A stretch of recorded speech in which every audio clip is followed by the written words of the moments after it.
আপনি যদি ফেসবুকে ভিডিও দেখেন, ভিডিও দেখার পরে ভিডিও চলে যায়, এই ভিডিও আর দেখতে পান না, কিন্তু এখন আমি দেখিয়ে দিব কীভাবে ভিডিও দেখবেন। প্রথমে আপনার ফেসবুক ওপেন করবেন। ফেসবুক ওপেন করার পরে থ্রি ডটে ক্লিক করবেন। থ্রি ডটে ক্লিক করার পরে সেটিংয়ে ক্লিক করবেন। সেটিংয়ে ক্লিক করার পরে কিছু নিচের দিকে যাবেন।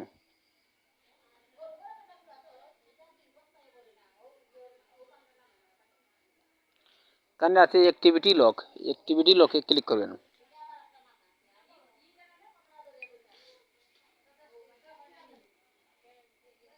অ্যাক্টিভিটি লকে যাওয়ার পরে এখানে দেখুন, এই দেখুন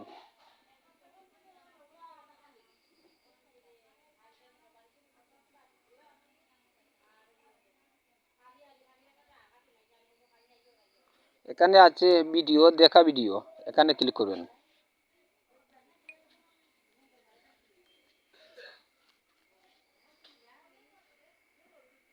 এই দেখুন আপনি যত ভিডিও দেখেছেন সব ভিডিও এখানে চলে আসছে।